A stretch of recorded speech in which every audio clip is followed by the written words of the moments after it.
Ndagusuje nshuti mukundwa, amahoro ya Kristo abe kuri wowe.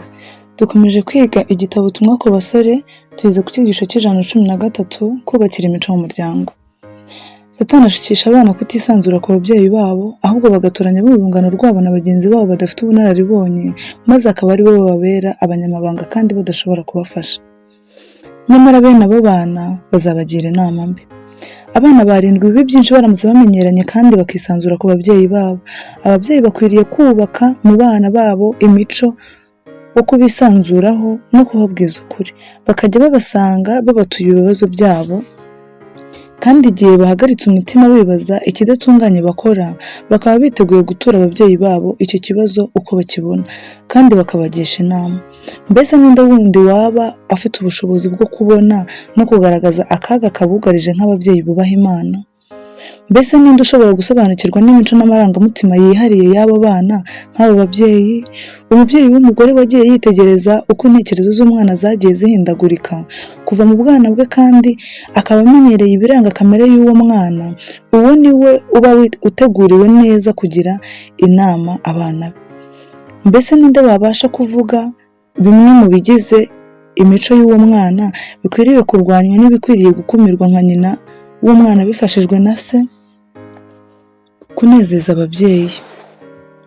Abana b'abakristo bazahitamo gukunda no kwemerwa n'ababyeyi babo bubaha Imana, bityo ibyo babirutisha umugisha wose w'iby'isi.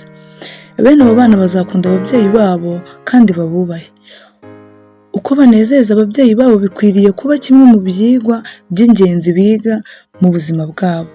Muri iki gihe cy'ubwigomeke, abana batigeze bigishwa amabwiriza atunganye n'ikinyabupfura bazi bike cyane mu nshingano bafite ku babyeyi babo. Bikunze kubaho uko ababyeyi babo barushaho kugira ibyo babakorera, niko abo bana barushaho kuba indashima kandi kububaha bikagabanuka.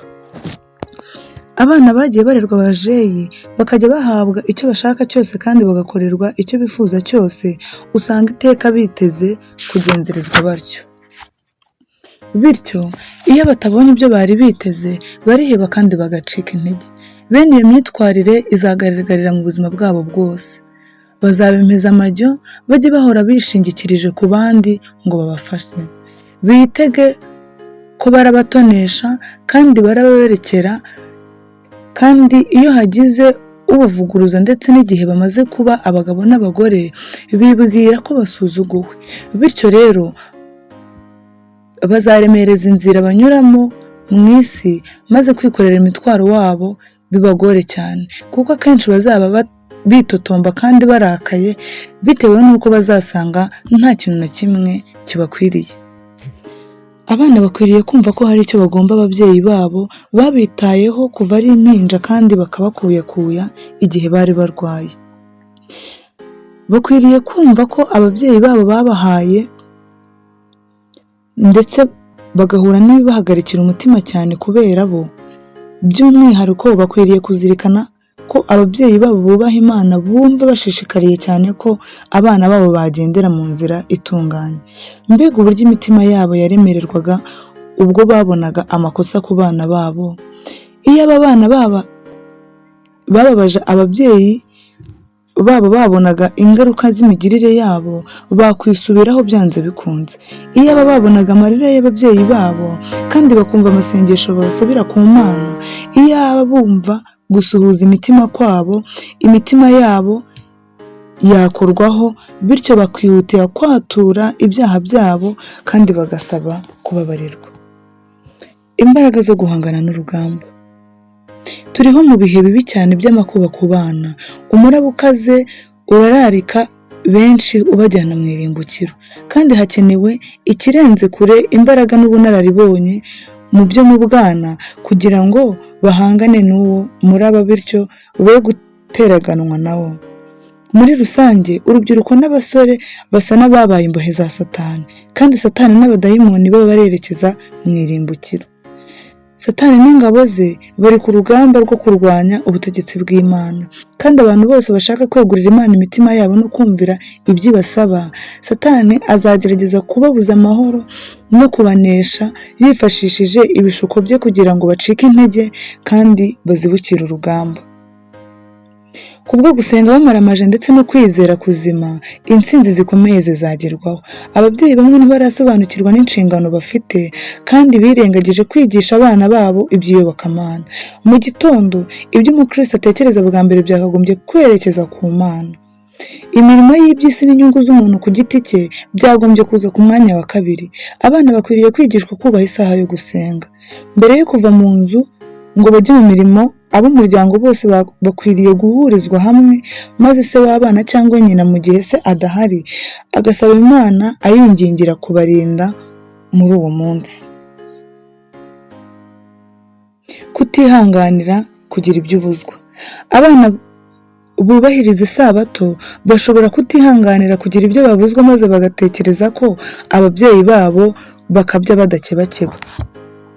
Ibitekerezo bibi bishobora no kuza mu mitima yabo, kandi bashobora guha intebe ibitekerezo byo kwitotomba no kutishimira abari kugira icyo babakorera kugira ngo babone ibyiza bihoraho muri iki gihe ndetse no mu gihe kizaza. Nyamara aba bana nibamara bazashimira ababyeyi babo kubwo kubitaho badakebakeba kandi bakiranuka bagaragaje igihe bo bari bakiri batoya bataraca akenge. Inshingano y'umuntu ku giti cye. Bana, Imana yabonye ko bikwiriye ko ibaragiza ababyeyi banyu kugira ngo babigishe kandi babatoze ikinyabupfura, bityo bakore uruhare rwabo mu kubaka imico yanyu ibereye ijuru. Nyamara kandi biri mu nshingano zanyu kuvuga niba muzakuza imico ya gikristu mukoresha neza ibyiza mufite mukomora ku babyeyi bubaha Imana, bakiranuka kandi basenga. Guhagarika umutima kose no gukiranuka kose ababyeyi bagira mu cyimbo cy'abana babo, ibyo byonyine ntibishobora gukiza abo bana. Hari umurimo abana bagomba gukora. Buri mwana wese afite inshingano yihariye agomba gukora. Ababyeyi bizera Imana, mufite umurimo ukomeye ubari imbere wo kuyobora intambwe z'abana banyu, n'iyo haba mu byo bahura nabyo mu bya mwuka. Igihe bazaba bakunda Imana by'ukuri, bazabashimira kandi babubahire ubwo mwabitayeho, ndetse no gukiranuka mwagaragaje ubwo mwakumiraga ibyifuzo byabo kandi mugaha umurongo ibyo bashakaga. Kwambara gukiranuka kwa Kristo. Nitwambara gukiranuka kwa Kristo, icyaha ntikizadushimisha, kuko Kristo azaba akorana natwe. Dushobora gukora amakosa, ariko tuzanga icyaha cyateje umwana w'Imana umubabaro. Ndagusoje inshuti mukundwa, amahoro ya Kristo abe kuri wowe. Dukomeje kwiga igitabo Ubutumwa ku basore, tugeze ku cyigisho cy'114. Abasore bagomba kugira inshingano bahabwa. Abahungu bafite inshingano bagomba gukora mu rugo, ariko barayirengagiza. Ntabwo bize gukora icyo bakwiriye gukora ngo bafate inshingano z'umuryango, kandi rero umurimo ukomeye bagomba gukora. Bafite nyina w'indahemuka kandi uhora mu mirimo, ndetse wagiye yikorera imitwaro myinshi abana batari bakwiriye gutuma yikorera. Mu kugenza batyo, bananiwe kubaha umubyeyi wabo. Ntabwo banafashije se mu mirimo ye, kandi byari biri mu nshingano zabo, bityo birengagije kumwubaha nk'uko byari bikwiriye. Bakurikiza ibyo umutima wabo uberekejeho aho kwita ku nshingano bafite. Mu buzima bwabo bagiye bikurikirira inarijye yabo ijyanye na kamere yabo, bakihunza umutwaro n'umuruho, bityo ntibashoboye kuronka ubunararibonye bw'agaciro kenshi batagombye kubura niba bashaka ko ubuzima bwabo bugera ku ntego. Ntabwo bigeze bumva akamaro ko kuba indahemuka mu tuntu duto, kandi nta nubwo bigeze bumva ko bafite inshingano ku babyeyi babo yo kuba abanyakuri, batunganye kandi b'indahemuka mu nshingano zicishije bugufi kandi zoroheje mu buzima zirimo mu nzira bacamo. Ntabwo bita ku bumenyi busanzwe kandi buba ari ingenzi cyane mu buzima bw'ibigaragara. Niba hari ahantu abo basore bakwiriye kuba umugisha, nta handi uretse mu muryango. Nibumvira ibyo kamere yabo iberekezamo, aho kugendera ku myanzuro irimo ubushishozi iturutse ku ntekerezo zitunganye, gushyira mu gaciro n'umutimanama umurikiwe, ntabwo icyo gihe bazashobora kubera umugisha umuryango mugari w'abantu cyangwa umuryango bavukamo. Kandi ibyo ibyo bari biringiye mu isi no mu isi izaza irushaho kuba nziza bishobora kugera mu kaga. Abasore benshi batekereza ko imibereho y'ubuto bwabo itagenewe kugira ibyo bitaho, ko ahubwo ari iyo gukoresha mu mikino y'inkorabusa, mu bitwenge no gutera urwenya ndetse no kwishimisha by'ubupfapfa. Igihe bari mu by'ubupfapfa no kwishimisha by'umubiri, bamwe nta kindi batekereza uretse kuvuyarara no kwishimisha by'igihe gito bijyanye n'ibyabo.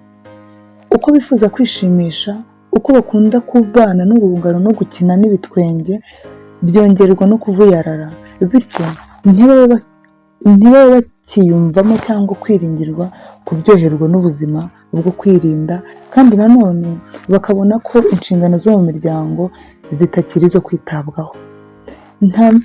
Nta mpinduka zihagije bahabona zo guhuza ibyo bitekerezo, bityo bakabura amahwemo, ntibanyurwe kandi bakarakazwa n'ubusa. Abasore bakwiriye kumva ko bafite inshingano yo gutuma mu muryango hishima kandi hakarangwa umunezero.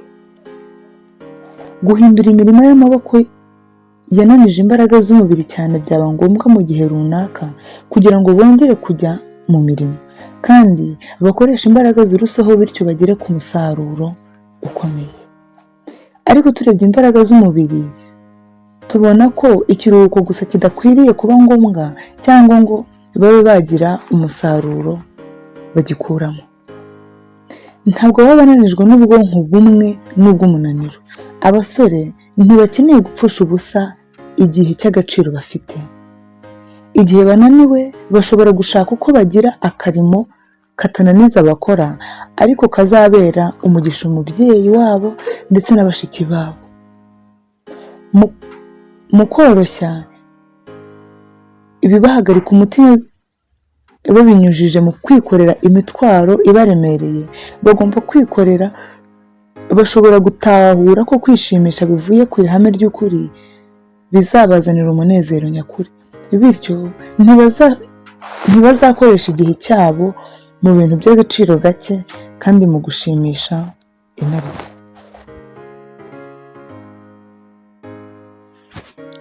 Ndagusoje inshuti mukundwa, amahoro ya Kristo abe kuri wowe. Dukomeje kwiga igitabo ubutumwa ku basore, tugeze ku cyigisho cy'115, isaha yo kuramya. Mu rwego rwo gukangura no gukomeza umwuka wo gukunda kwiga Bibiliya, usanga ibintu byinshi bishingiye ku mikoreshereze y'isaha yo gusenga. Amasaha yo gusenga mu gitondo n'aya nimugoroba niyo masaha y'umunsi aryohera abantu kandi akabafasha. Byumvikane ko muri ayo masaha nta kirogoya cyangwa ibitekerezo bibi bikwiriye guhabwa akito, kugira ngo ababyeyi n'abana bateranire kuganira na Yesu kandi batumire abamarayika bera kuza mu muryango wabo. Ni mutyo ayo masaha n'iyo gahunda ibe ngufi kandi ibishyushye, ihuze n'ibihe barimo, kandi uko iminsi ihita bajye bayihindura. Ni mutyo b'umuryango bose bagira uruhare mu gusoma Bibiliya no kuyiga, kandi akenshi bajye bavuga amategeko y'Imana kandi bayasubiremo. Abana nibajya rimwe na rimwe bahabwa uburenganzira bwo guhitamo umurongo urasomwa, bazarushaho gukunda iyi gahunda. Nyuma yo gusoma, abaza abana ibibazo ku murongo wasomwe kandi nabo ubareke babaza ibibazo. Ntukabure kuvuga ikintu cyose cyafasha mu gusobanura uwo murongo neza. Igihe gahunda itarambiranye, abana bakwiriye guhabwa umwanya wo gusenga no kuririmba, byashoboka bakaririmba igice kimwe. Kugira ngo iyo gahunda yo gusenga igere ku mugambi wayo, ni ngombwa kubanza kuyitegura. Buri munsi ababyeyi bakwiriye gufata igihe cyo kwiga Bibiliya bafatanyije n'abana babo. Nta gushidikanya ibyo bizasaba ko babishyiraho umwete no kubitegura kandi bakabyitangira, ariko uwo mwete ukoreshwa uzahesha ingororano nyinshi.